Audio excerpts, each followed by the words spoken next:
शहर के किनारे एक छोटे से गांव में एक व्यक्ति रामू रहता था। रामू एक साधारण किसान था, लेकिन उसकी सोच और कल्पनाशीलता असाधारण थी। एक रात उसने एक अजीब सपना देखा, स्वर्ग की एक यात्रा जिसमें वह पूरा जीवित था, स्वर्ग में एक अनोखी दुनिया का अनुभव कर रहा था।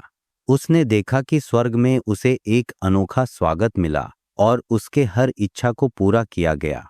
जब रामू सुबह उठा, वह अपने सपने को सच्चाई मानने लगा। उसने सोचा कि शायद स्वर्ग में जीवित रहना और वहां के अनुभव को साझा करना उसके जीवन का उद्देश्य हो सकता है। उसने अपनी रोजमर्रा की जिंदगी से अलग हटकर स्वर्ग की यात्रा की तैयारी शुरू कर दी। रामू ने स्वर्ग में पहुंचने के लिए एक कठिन और रहस्यमय रास्ते की खोज शुरू की। उसने गांव के वृद्धों से सुनी कहानियों और लोक कथाओं को ध्यान से सुना और एक पुरानी पुस्तक में वर्णित जादुई मार्ग को तलाशा। इस मार्ग पर चलकर रामू ने एक रहस्यमय गुफा की खोज की, जो स्वर्ग की ओर जाने वाले दरवाजे के रूप में जानी जाती थी। गुफा में प्रवेश करते समय रामू ने महसूस किया कि वह एक पूरी नई दुनिया में प्रवेश कर रहा है। गुफा के अंदर उसे कई रहस्यमय संकेत मिले और उसने एक चमकदार दरवाजा देखा। दरवाजा खोलते ही वह एक अद्भुत सुनहरी दुनिया में पहुंच गया, जहां हर ओर सुंदरता और शांति का एहसास था। स्वर्ग में पहली बार कदम रखते ही रामू को आश्चर्यजनक दृश्य दिखाई दिए। स्वर्ग के निवासी उसे एक स्वागत समारोह में शामिल होने के लिए आमंत्रित करते हैं। यहाँ के निवासी, जिनके चेहरे पर हमेशा मुस्कान होती है, उसे स्वर्ग के अद्भुत पहलुओं का परिचय देते हैं। स्वर्ग के बगीचों में चलते हुए रामू ने देखा कि वहां सभी चीजें अविश्वसनीय रूप से सुंदर और अनंत हैं। उसे यहाँ के फल, फूल और नदियां भी असाधारण लग रही थीं। रामू ने महसूस किया कि स्वर्ग का हर हिस्सा उसके सपनों से भी कहीं बेहतर था। स्वर्ग में रहकर रामू ने जल्द ही समझा कि यहाँ भी समस्याएं हैं।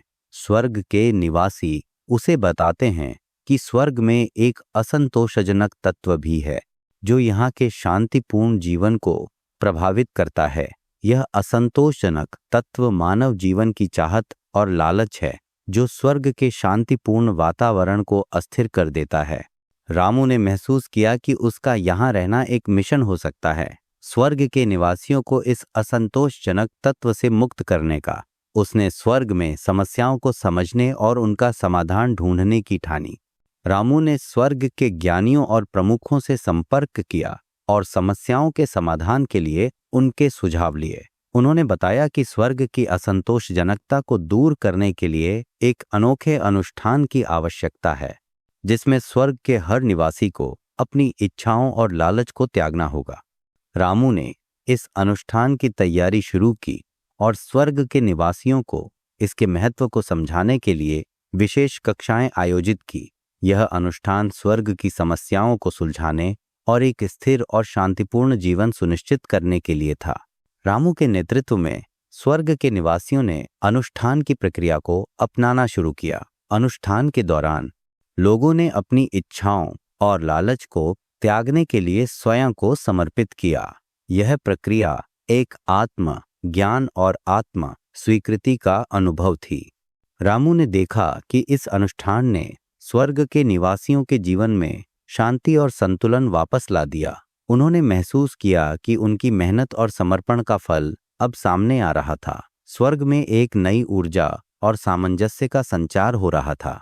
अनुष्ठान के पूरा होने के बाद स्वर्ग का वातावरण पूरी तरह बदल गया। लोग अब अधिक शांत और संतुष्ट महसूस कर रहे थे। स्वर्ग में हर चीज एक नई चमक के साथ चमक उठी थी। रामू ने देखा कि स्वर्ग में एक नया युग शुरू हो रहा था, जिसमें शांति और खुशहाली का साम्राज्य स्थापित हो रहा था।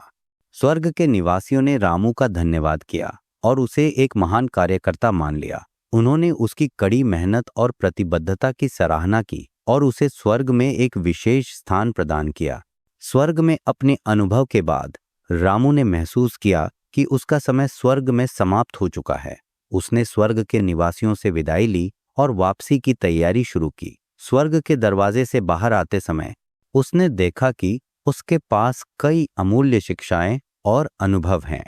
रामू ने अपनी यात्रा के बारे में लिखा और पृथ्वी पर वापस आकर अपने अनुभवों को साझा किया। उसने सीखा कि स्वर्ग की असली सुंदरता और शांति केवल स्वर्ग में रहकर ही नहीं, बल्कि अपने जीवन में भी शांति और संतुलन स्थापित करने में है। रामू का जीवन एक प्रेरणा बन गया और उसने अपने गांव में शांति और संतुलन की नई परिभाषा स्थापित की। अगर आपको कहानी पसंद आई तो चैनल को सब्सक्राइब और शेयर जरूर करें।